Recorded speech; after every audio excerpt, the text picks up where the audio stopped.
One of the things I hear a lot when we're talking about pines is people say to me, Adam, I've seen all the videos, but I really don't get what they're talking about with pruning pines. So can you just give me some information on that? So yeah, let's do that now. So with your broadleaf, right, leaves pop out of buds, the buds form in the spring, the leaves come out, and then here you go, here's your foliage. And you'll keep getting new growth over the year, won't you? So you can just keep pruning away and pruning away all the way through the growing season. But with pines, you only get one burst a year on a lot of them. Some of them you get two, but mainly you only get one burst per year. And that burst looks like this. It looks like this little candle. Can you see it coming up here? You see them? There's stacks of them up here as well. You can see them. They're a lighter green colour and they just look like little candles coming up. So up they come, and there they are. What's happened there is a bud has started fattening up last autumn. It's carried on fattening up through the winter, and now that we're into, you know, middle of spring, that bud has burst and that extension candle has come up. And that is the entire growth spurt. That's the whole thing. Once that candle has elongated, right, the new needles are starting to grow out. Can you see them? They're ever so small. They're probably about 4 or 5 millimeters long at the moment, but they're going to turn into needles in the same way that you've got needles down here from last year. So the growth and the development of pines, right, it all boils down to what you do with those candles and when you do it. Now look, I don't think there's any point for this video in disappearing down the rabbit hole of too many techniques or too much stuff. It just becomes complicated. Having said that, what I do want you to notice is how small these little candles are just at the bottom here on this bottom branch that's inside compared to these big chunkers up here. Because what the tree's doing, it's putting more effort into particular areas of the tree. Namely, in this case, the majority of the energy is in the top and the bottom bits are weaker. Do you see what I mean? And so therefore, what we need to do is prune a little bit harder in the stronger areas and leave the very weak areas. Because what we want to do, right, is we want to almost get the tree to say, right, okay, so something bad is happening up here, this is not going very well, so I'll put more effort in to the weaker areas. And as bonsai growers, we want that to happen because we want the bottom branches to survive and thrive and thicken up, and we don't want the top to become overpowered and leggy. So for me, on this tree at this time, I'm going to get my scissors, I'm going to cut that candle. Because don't forget, right, that candle is essentially going to be a branch soon. At the moment it's just a shoot, but that's going to harden off, those needles are going to come out, and I'd end up with a really long branch at the top, wouldn't I? Whereas what I want is a nice short branch. So that's one of the reasons why I'm doing it. Now what'll happen from there, right, is if you imagine, well, look at this one here, right, that I've not cut yet. So if I leave that and I don't do anything with it, the buds for next year, they're going to form right at the top here. So I'll have a long shoot here, a long branch I should say, with buds on the end that's going to give me another long branch next year. So gradually the tree will do dirt, de-dirt, de-dirt, de-dirt, and it'll become really long and leggy. But now what's going to happen is there's obviously not going to be a bud on the end of there because it's gone, hasn't it? So what we're going to then get is the buds that would have been on the top, we're going to get them forming where these needles are. Wherever there's a needle, there's a bud, but there's no reason for that bud to grow if there's all this on top of it. Do you see what I mean?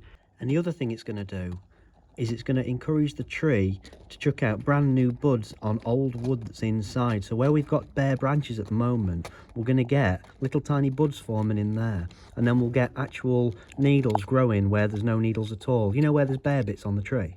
And in a nutshell, that's it really. Now you're into questions of how much do you take off, when's the bang on best time to do it, you know, are there any different techniques of doing that? But all that extra stuff is stuff that you learn by experimenting. Do you see what I mean? But it's the actual nuts and bolts that I just wanted to show you, the actual basics of what we actually do with it. Oh, thanks for watching that. You know, I think I might do a bit more on pines for people who have got the patience to carry on watching. So as I said, there's probably a bit more to bonsai growing and pines than that initial sort of couple of minutes has allowed me to talk about. So here's a snag, right? White pine with flowers at the base of the candle. So the snag is that no needles are going to emerge from where those flowers are. So I'm going to have a gap, and then I'm going to have the needles coming from just that point up there. Can you see it? So it's going to be a gap, and then there's going to be needles from there. And that's a pain because we hate those gaps. Right, so Aleppo pines then, right? Imagine this wasn't a bonsai, imagine it was like a full-size tree grown in the Mediterranean, right?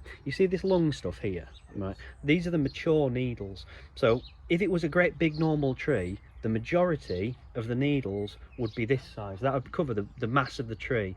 And then the new stuff that was growing at the edges, that would be this small stuff here. It's the juvenile foliage. Do you see what I mean?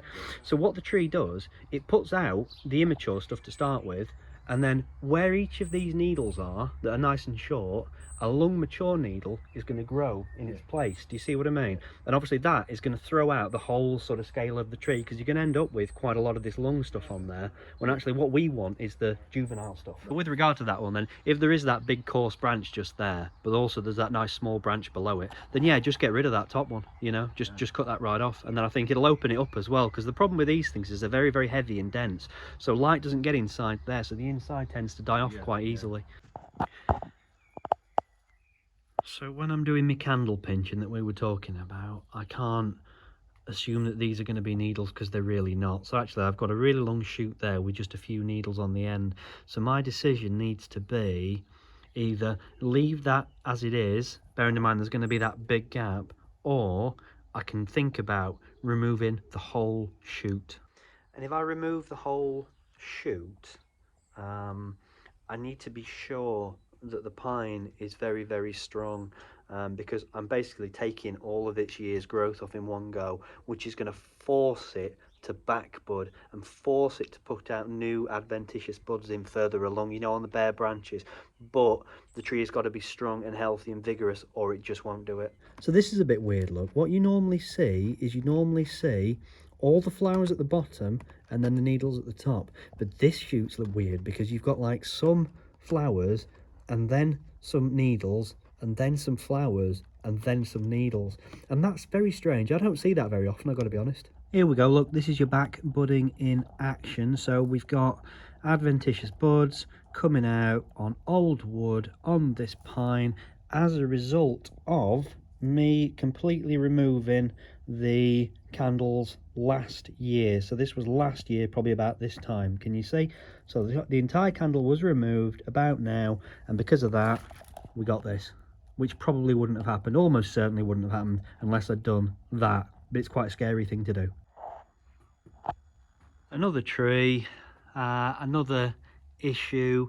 If we have a look at this shoot here, we've got the candle coming out, which is quite a long candle, but I've got this enormous gap in here. Can you see how long that gap is? And the needles don't come out until halfway along, which is just there, look, can you see? So the needles are only in the section where my hand is right now, nothing down there. So for me, that means that the tree is very, very energetic, which makes sense, because we repotted it a couple of years ago, and now it'll be nicely settled into that pot and it'll be growing very, very strongly. So because of that, I've got these very, very long sappy shoots. So I think in this circumstance I'm going to be quite brave. I'm going to remove a substantial proportion of these ones that have got these really long gaps. Call them jigu, by the way, that's the Japanese name.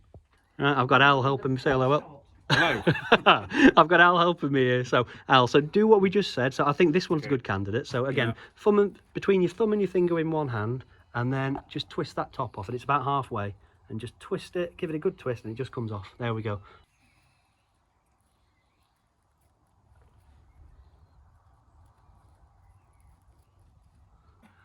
Yeah, a bit more though. We want to take it probably about just leave about 1 inch of that one, because it's really, really powerful. So just leave about 1 inch. Right. Yeah, no problem. Great stuff.